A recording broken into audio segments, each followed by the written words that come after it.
Hi hello everyone, this is Abhinav और आज हम डिस्कस करेंगे एक one shot summary revision of electrochemistry, जहाँ पर हम डिस्कस करेंगे सब इम्पोर्टेंट पॉइंट्स, बट कुछ भी यहाँ पर ओमिट नहीं किया गया है और जो जो इम्पोर्टेंट फॉर्मूला है यहाँ पर वो हाईलाइटेड किया है। So without wasting time let's get started. तो पहले आ जाता है व्हाट इज इलेक्ट्रोकेमिस्ट्री। ठीक है, electrochemistry is the study of how chemical reaction produce electricity and how electricity cause chemical reaction. मतलब केमिकल रिएक्शन इलेक्ट्रिसिटी कैसे प्रोड्यूस करता है और इलेक्ट्रिसिटी कैसे केमिकल रिएक्शन को प्रोमोट करता है। फिर हम जाएंगे पॉइंट नंबर 2 में, इलेक्ट्रोकेमिकल सेल्स। ठीक है, पहले आ जाता है गाल्वानिक, जिसको कि वोल्टाइक सेल भी कहा जाता है। ये क्या करता है, कन्वर्ट्स करता है केमिकल एनर्जी को इलेक्ट्रिकल एनर्जी में। रिएक्शन स्पॉन्टेनियस होता है और एग्जाम्पल की बात करें तो वो है डैनियल सेल, और इसका रिएक्शन जिंक प्लस कॉपर, और इसका आयनिक चार्ज जो है 2+ है। और ये स्टेट से, ये सॉलिड स्टेट में है, ये एक्वस स्टेट में है, और उससे क्या होता है, ये जो चार्ज होता है ना, ये ट्रांसफर हो जाता है जिंक की तरफ। तो यहाँ पर Zn2+ हो जाता है, जिंक का स्टेट क्या हो जाता है, एक्वस हो जाता है, और यहाँ पर जो कॉपर है उसका स्टेट सॉलिड हो जाता है। तो यहाँ पर हम जो डैनियल सेल है उसको कैसे ड्रॉ करेंगे, कुछ इंस्ट्रक्शन है विजुअल। लेफ्ट बीकर जो होगा वहां पर जिंक रोड होगा डिपिंग इन ZnSO4 सॉल्यूशन, जो कि एनोड होगा। राइट बीकर जो होगा copper rod dipping in CuSO4 solution, जो कि कैथोड होगा। और जो कनेक्शन होगा, connects road with a wire या फिर वोल्ट मीटर, इन दोनों से कनेक्ट किया जाएगा। फिर जो सेंटर होगा, ठीक है, inverted you tube salt bridge connecting both beaker. तो इन इंस्ट्रक्शन को अगर हम फॉलो करते हैं तो हम आराम से उस जो डैनियल सेल का जो डायग्राम है उसको हम ड्रॉ कर सकते हैं। फिर आता है इलेक्ट्रोलाइटिक सेल। क्या होता है electrolytic cell? Convert electrical energy into chemical energy, उसी को कहा जाता है इलेक्ट्रोलाइटिक सेल। फिर जो रिएक्शन होता है वो नॉन स्पॉन्टेनियस रिएक्शन होता है। तो इसके पॉइंट 3 में देखेंगे, एनोड और कैथोड में सेल टाइप गाल्वानिक, इलेक्ट्रोलाइटिक। एनोड में ऑक्सीडेशन होता है गाल्वानिक में, जो कि नेगेटिव है, और इलेक्ट्रोलाइटिक यहाँ पर ऑक्सीडेशन होता है जो कि यहाँ पर पॉजिटिव है। और कैथोड में क्या है, गाल्वानिक में रिडक्शन होता है जो पॉजिटिव है, और इलेक्ट्रोलाइटिक में रिडक्शन होता है जो कि नेगेटिव है। ठीक है, ये एक टेबल है, इसको क्विकली रिमेंबर करने के लिए हम यूज कर सकते हैं। फिर आता है नंबर 4 पॉइंट, सॉल्ट ब्रिज। काफी इंपॉर्टेंट फंक्शन क्या है सॉल्ट ब्रिज का? पहला फंक्शन है मेंटेन्स इलेक्ट्रिकल न्यूट्रलिटी, इसीलिए इसको यूज किया जाता है। What is the function of salt bridge? To maintain electrical neutrality, complete the circuit, prevent mixing of solution. ये 3 इंपॉर्टेंट इसके फंक्शन है। फिर आता है number 5, electron flow versus current flow. क्या है ये? तो इलेक्ट्रॉन फ्लो क्या होता है, एनोड से कैथोड की तरफ जाता है। और कन्वेंशनल करंट क्या होता है, कैथोड से एनोड की तरफ जाता है, उल्टा होता है। ये इलेक्ट्रॉन फ्लो फ्लो जिस डायरेक्शन में हो रहा है, जो कन्वेंशनल करंट जो है उसका ऑपोजिट डायरेक्शन में फ्लो होता है। तो दोनों का डायरेक्शन ऑपोजिट होता है, जिस डायरेक्शन में इलेक्ट्रॉन जा रहा है उसके ऑपोजिट डायरेक्शन में जो करंट है वो फ्लो करेगा। ठीक है, फिर आता है हमारा electrode potential. What is electrode potential? Potential difference between electrode and solution, इसको इलेक्ट्रोड पोटेंशियल कहा जाता है। जो पोटेंशियल डिफरेंस होता है किन के बीच में, इलेक्ट्रोड और सॉल्यूशन के बीच में। ठीक है, उसको हम इलेक्ट्रोड पोटेंशियल कहते हैं। फिर स्टैंडर्ड इलेक्ट्रोड पोटेंशियल, जिसको कि इस तरह के सिंबल में हम लिखते हैं। ये क्या होता है, मेजर्ड व्हेन कंसंट्रेशन इज 1 मोल, और जो गैस का प्रेशर होता है वो 1 बार होगा, तभी हम स्टैंडर्ड इलेक्ट्रोड पोटेंशियल को मेजर कर सकते हैं। कॉन्सेंट्रेशन 1 मोल और प्रेशर जो होता है 1 बार होना चाहिए। फिर आता है स्टैंडर्ड हाइड्रोजन इलेक्ट्रोड। ठीक है, क्या है स्टैंडर्ड हाइड्रोजन इलेक्ट्रोड, किसको कहा जाता है? अगर हम यहाँ पर देखेंगे तो जो रिएक्शन होता है आप देख सकते हैं, H+ ने एक इलेक्ट्रॉन गेन किया, तो ये क्या हो गया, 1/2 H2 हो जाता है एक इलेक्ट्रॉन गेन करने के बाद। जो पॉजिटिव चार्ज है वो न्यूट्रल हो जाता है एक इलेक्ट्रॉन गेन करने के बाद। तो जो एसाइन जो हमारा इलेक्ट्रोड पोटेंशियल है ये क्या है, 0 वोल्ट होता है।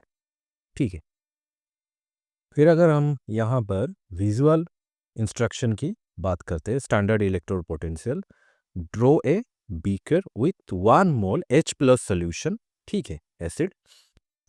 Insert a glass tube containing a platinum foil at the bottom. फिर आता है so H2 gas bubbling in at 1 bar pressure. ये स्टैंडर्ड हाइड्रोजन इलेक्ट्रोड ड्रॉ करने का कुछ इंस्ट्रक्शन है. फिर जो सेल पोटेंशियल है, EMF है, वो है EMF of the cell equal to cathode का सेल पोटेंशियल माइनस एनोड का सेल पोटेंशियल. ये है सेल पोटेंशियल का इक्वेशन. ठीक है, फिर आ जाता है electrochemical series. What is a electrochemical series? The list of elements arranged by standard electrode potential. कुछ एलिमेंट्स है जिनको अरेंज किया गया है उनके स्टैंडर्ड इलेक्ट्रोड पोटेंशियल के वैल्यू के हिसाब से. तो इसका यूजेस क्या होता है? Predict redox reaction, strong oxidizing and reducing agent and metal reactivity. ये उनका यूजेस होता है. ठीक है. सो अब जो नंबर 10 वाला है सबसे ज़्यादा इम्पोर्टेंट, जो कि नर्न्स्ट इक्वेशन है, मोस्ट इम्पोर्टेंट. तो इसका जो हाफ सेल है उसका क्या होगा equation? Formula E equal to E standard minus RT divided by NF into LN Q.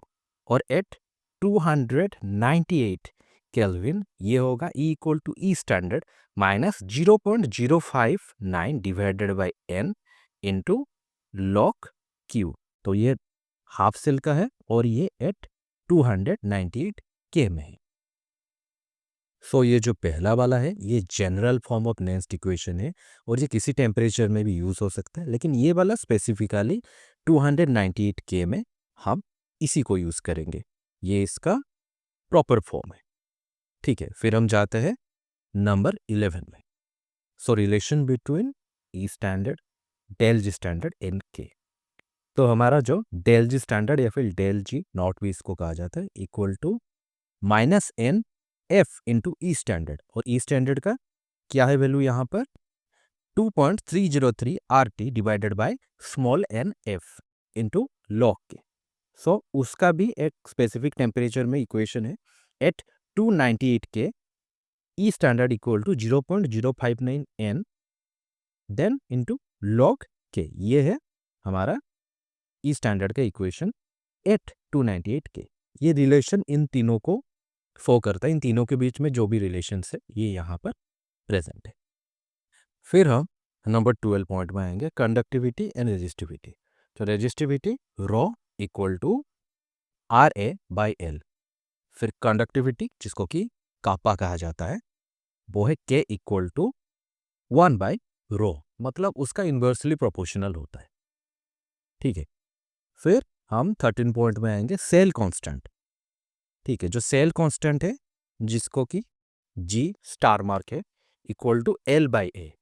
तो kappa equal to cell constant by R resistance. R stand for resistance. ठीक है, ये हमारा इंपॉर्टेंट कुछ फॉर्मूला से सेल कांस्टेंट को relate करता हुआ. फिर आता है मोलर कंडक्टिविटी. ठीक है. So lambda M equal to kappa into 1000 divided by C.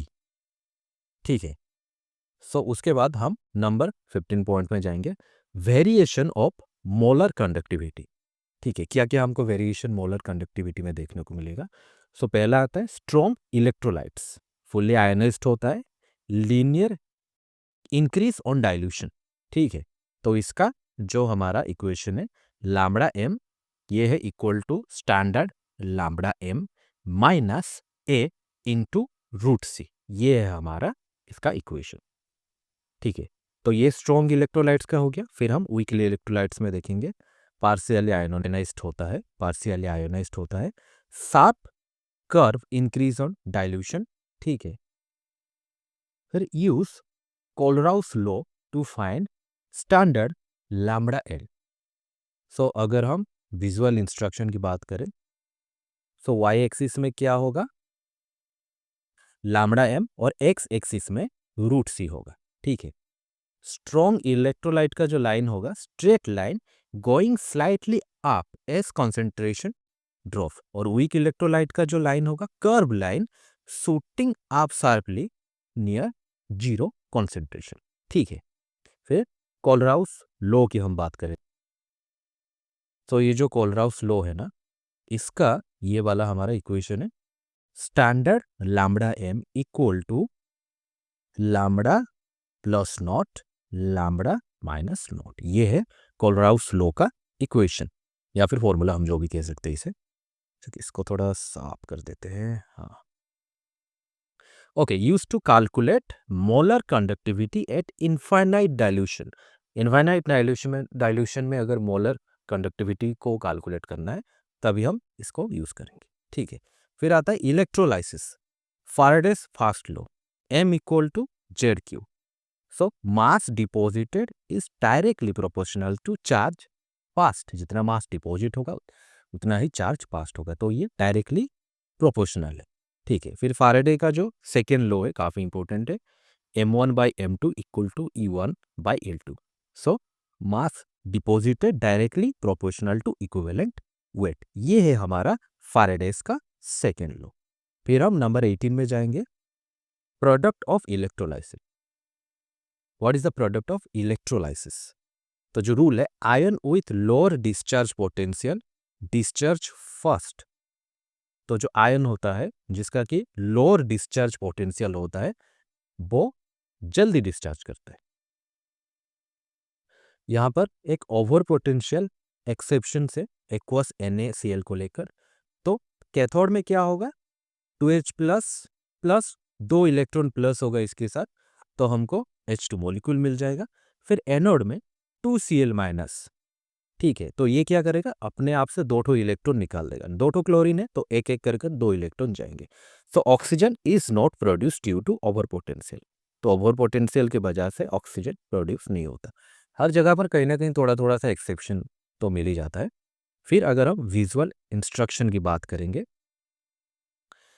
तो ड्रॉ इलेक्ट्रोलाइसिस ऑफ NaCl। तो beaker with salt water, NaCl plus H2, एक बीकर बनाना है जहां पर NaCl H2O होगा। फिर 2 इलेक्ट्रोरोड्स कनेक्ट हुए बैटरी, 2 इलेक्ट्रोड डालेंगे जो बैटरी से कनेक्टेड होगा। फिर label bubbles, Cl2 gas at anode plus और H2 gas at cathode minus. यहाँ पर एनोड में Cl2 और कैथोड में H2। फिर आता है number 19, batteries. Primary battery can not be recharge, जो नॉन रिचार्जेबल होते हैं। ड्राई सेल्स घर में होंगे, घड़ी में होंगे, हमारे जो टीवी के रिमोट्स होते हैं वहां पर देखने को मिलता है। फिर secondary battery rechargeable, example lead acid battery, lithium ion battery. Scooty आ रहे हैं, बाइक आ रहे हैं, मोबाइल्स में बहुत जगह पर देखने को मिलता है। तो 2 तरह के बैटरीज होते हैं। ठीक है, फिर आ जाता है number 20 point, fuel cell. What is a fuel cell? Convert chemical energy directly into electricity. Chemical energy को डायरेक्टली इलेक्ट्रिसिटी में कन्वर्ट करेगा। ये भैया हो गया हमारा fuel cell. Example hydrogen oxygen fuel cell. इसका अगर विजुअल रिप्रेजेंटेशन हम देखेंगे, 2 पोरस इलेक्ट्रोड्स, 2 पोरस इलेक्ट्रोड्स होना चाहिए। ठीक है, सो ये अगर कंफ्यूजन हो रहा है, पोरस का मतलब क्या होता है, कोई ऐसा मटेरियल होता है जिसमें कि छोटे छोटे माइन्यूट्स पोर्स या फिर स्पेस होते हैं, छेद भी बोला जा सकता है, जिससे कि लिक्विड गैस या फिर कुछ भी पास ऑन हो सकता है। छोटे लिक्विड गैस यही सब चीजें पास ऑन होगा और कुछ नहीं। ठीक है, सो H2 जो है enter left, O2 enter right. Water H2O comes out at waste, जो वेस्ट होता है यहाँ पर H2O हमारा होगा। ठीक है, फिर आता है नंबर 21, करोजन। ठीक है, इलेक्ट्रोकेमिकल प्रोसेस होता है जो कि रस्टिंग अप आयन होता है। अगर हम देखेंगे यहाँ पर आयन है, ये 2 इलेक्ट्रॉन लूज कर देता है तो Fe2 प्लस हो जाता है, और यहाँ पर oxygen plus water plus electron OH minus ion produce कर देता है। तो बेसिकली ये वाटर से ट्रिगर्ड हो जाता है। ठीक है, अगर हम खुले में एक छोटे से नेल को, आयरन नेल को ऐसे रख रहे हैं, थोड़ा पानी में मॉइस्चर भी आ रहा है उसके ऊपर, और थोड़ा अगर नमक डाल देते तो प्रोसेस और भी थोड़ा सा फास्ट इनफ हो जाता है। तो basically it is the rusting up iron which is known as corrosion. ठीक है, हम इसको प्रिवेंट कैसे करेंगे? पेंटिंग करेंगे, गाल्वानाइजेशन करेंगे, कैथोडिक प्रोटेक्शन करेंगे। तो बेसिकली हम पेंट करते हैं, जैसे कि जो गेट्स होते हैं घर में, एक टाइम के बाद पेंट करना पड़ता है, वरना वो निचला वाला जो पार्ट होता है ना वो एकदम ब्लैक हो जाता है। तो पेंटिंग प्रिवेंट करोशन। सो ये था इलेक्ट्रोकेमिस्ट्री का एक वन शॉट रिवीजन ट्राई किया गया है कि सब कुछ यहाँ पर आ जाए। कुछ कुछ जगह पर डायग्राम्स नहीं है, तो ट्राई करेंगे अगले जो भी चीज़ हम पढ़ाएंगे वहाँ पर डायग्राम इंसर्ट करने के लिए। ऐसे कुछ थर्ड पार्टी डायग्राम भी हम अटैच कर सकते थे, लेकिन वो कुछ हो जाता, कुछ कॉपीराइटेड का प्रॉब्लम हो जाता, तो इसीलिए हमने यहाँ पर बस विजुअल इंस्ट्रक्शन दे दिया है। सो अगर ये सेशन अच्छा लगा हो, लाइक शेयर सब्सक्राइब, और जिनको भी इसकी ज़रूरत हो उनको शेयर कर देना, और वीडियो को विदाउट स्किप किए आखिर तक देखना। तो बस आज के लिए इतना ही, मिलते हैं फिर एक नए वीडियो के साथ। तब तक के लिए बाय बाय, टेक केयर।